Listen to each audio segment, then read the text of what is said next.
बहन चोद के बेटा बेटे है सरवा कुल गहूं हक के जरा देल बाड़ा सा बहन चोद है ए जे है पटीदार के गहूं देखो एकदम हरिहरा गइल बा पूरा आई जब हमार गहूं देखो बहन चोद सूख के झाट लेखा भइल बा बहन चोद आज किनहु आ जा तो गाड़ तूर दे बहन चोद लोग के मार के। अरे बाप रे बाप अरे माय मुश्किल आ गई बड़ी अरे बाप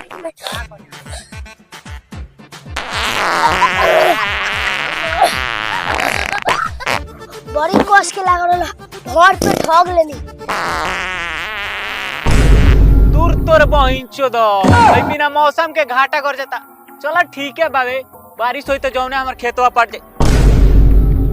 रे सारा बा यही के खड़ा बानी अते सरवा के घाटा कर जा देली हमरा खेत में चाचा सरऊ घाटा थोड़ी कर जेले बनी तेरा खेतवा में हो गले बनी रे सारा पहली बात तो हमरा के चाचा कहता रे आ दूसरा सरवा हमरा खेत में होगता रे आ तीसरा सरवा हमरा के गरियावता रे रे तोहर गाड़ ली ते कौना के बेटा हुस रे तोरा माई के चौथा छुआ चाचा सरऊ अगर हमरा माई के गुड़ियाला तो तेरा मुंह में आके तेरा मुड़ी पे छिछिया काट ले तू ढेर तेज मंदर चाचा सरऊ तेरा खेतवा में अगने तो अभी तेरा मुंह में लाल दस के गाल में निकाल दे।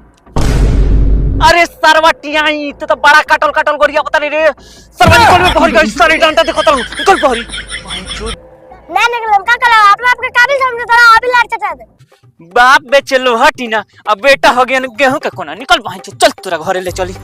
आज आज चल भाई चल बाप माई के ज्ञान देवे को होइले ना बेटा चुप चुप करिया जा सरवा में उठिए खुले ओ भाई चुद का हो रे एक तनी लठिया था ना लाठी दी साला लठिया से का करबे रे लठिया ना तेरा गोड़िया में हुरक बा सारे के नाती चल अरे आज तेरा बाप के लगे ले चल भाई जा तेरा फिर लुमिया खुल चल भाई चल चल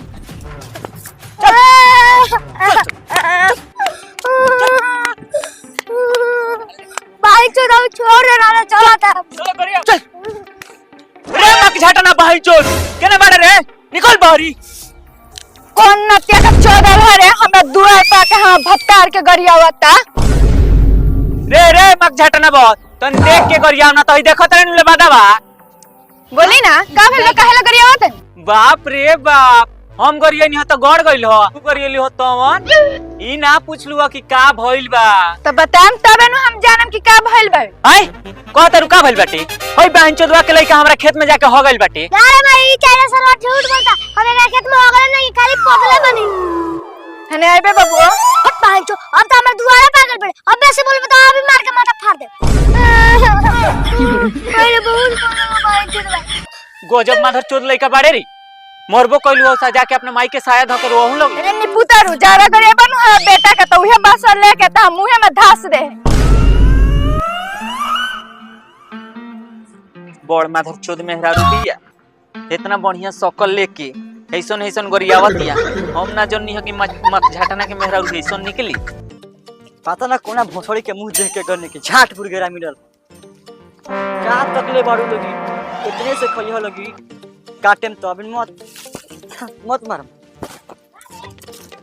रे ते ढेरे अंदर की तोर लेके नहीं खा गेले नहीं क्या हगले हम खाली पगला बनी हां सरे ढेर बोलत रे काहेला मारा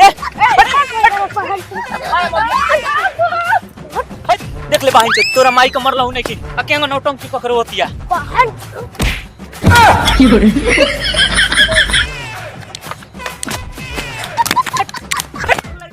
क्या बात है कि मैं दोबारा पहाड़ा हो जाए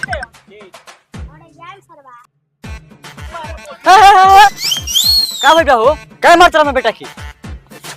पापा बहन चो तो अभी आ रहा भाई के मार के कपार फाड़ देले बा हमार मार के गांठ फाड़ देले का हो झाड़ झाड़न सरऊ हमरा दुआर पया के हमरा मेहरारू के मरले बड़ो हमरा बेटे के मरले बड़ो बोल तोरे का कुल जा अरे का मार के बहन चो कपार फाड़ दे जन होई तो थाना पुलिस देख ली करे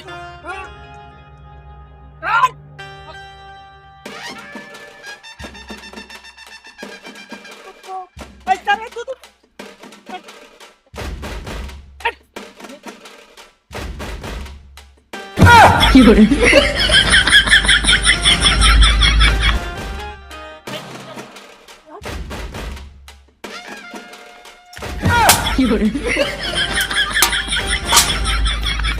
जा सर हमारा आउच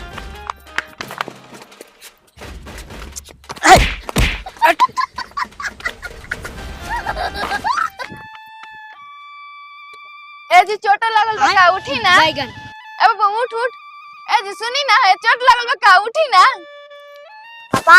पापा तू तो मार तो दे मारा तू तो मार के चल गए तू तो लाए चाट ली भाई तो हुए बिया अपने पिटा तो नहीं था ये कुछ ना बोल रही बाबू रे बड़ा मार मरले बा बहन चुदवा के हड्डी दर्द करता। बाबू चलो माई से तेल लगवा दे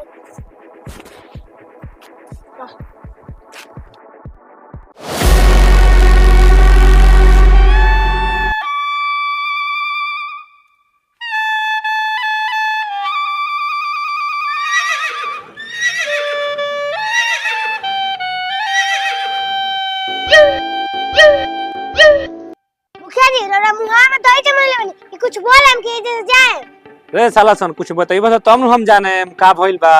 का भइल बा मुखिया जी भाई बहन चोरन भी इतना हमरा खेत में जाके हो गइल बा। झूठ बोलो बहन जी तेरा खेत में भागले बन के खाली पगले बन कॉल माधुर जो झूठ बोलता ई सरवा हमरा खेत में हक के गरजा देले रहुई आई बहन चोदवा कहता कि हम पदनी ह खाली। मान ली मुखिया जी इनका खेत में हमार लड़का हगिया देलक त का होगा रोरो त के खेत में जाके हकते होखे ना ना ना ना ना हमरा घर शौचालय बनल बा। हयो तमाचा चुदवा के खेत में गाल के हो छिए सा ऊ तो बात ठीक बारे लेकिन हमरा पट्टीदार के वही जगह उड़ल ई सरवा ओमे ना होगलक हमरा खेत में होगलक। हां सर सब खेत में पानी पटावला एगो तोरे में ना पटावला ओइसे हक देनी है। मुखिया जी आखिर में ईमान लेलक नु कि हगले बानी एकर फैसला रोवे करी। ये हमरा काम रह गइल बा तनिक हकला मुतला में हम पंचायती करत रही। तो बताई काहे ला गांव के मुखिया बानी जन हगला पदला खातिर और पंचायती ना करे गजब बेइज्जती। हई बताई त मुखिया जी हेती चीज की बात कथी हमरा पर पंचायत भी टोरले बाड़ा सो। बताई तो मुखिया जी हेती जी की बात में हाय नतिया के बेटा फूल जैसन बेटा के मार के कपाट फाड़ देले बावे हमरे मार के हाथ टूट आ भटार के मार के हाथ तोड़ देले बा नतिया के बेटा। ए भैया मैं लोगो बतवा बोल तोरा का मोल ना कचोरा से। हां मुखिया जी तो भूलिया गए हई चुली जोरवा हमरो के दब दब के कचोरा से मर ले रहे। मुखिया जी ई बहन चोदवा दोनों के दोनों झूठ बोलत रहे आओ ना बड़ी त एक नंबर झूठ बोलती है और बहन चोदवा झूठ बोल के बैंडेज करल कर भाई सर के हाथ टूट रहा। मुखिया जी बताइए हां अगर हम हाथ टूटले बैगन हां अगर हम हाथ टूटले चप्पल निकाल के मरियो। हां साला तोर हाथ में से टूटल त इकल होस काहे रे। भले मुखिया जी सरवा झूठ बोलता है, लेकिन हम झूठ नहीं बोलते लेकिन ये सरवा अकेले मार के फाड़ दे का फरले बा तोर का फरले बा रे। पूरा आंखिया में लार दे तुम निकले मत कपार फोड़ ले बा। हां बाबू तोर कपार फुटल बा सही में तोर कपार फुटल बा। ना मुखिया जी ई सरवा दोनों के दोनों झूठ बोला तारा सा हई लबरी त एक नंबर के झूठ बोलते खोल के देखी एक दिन तोर कपार कहां फुटल बा।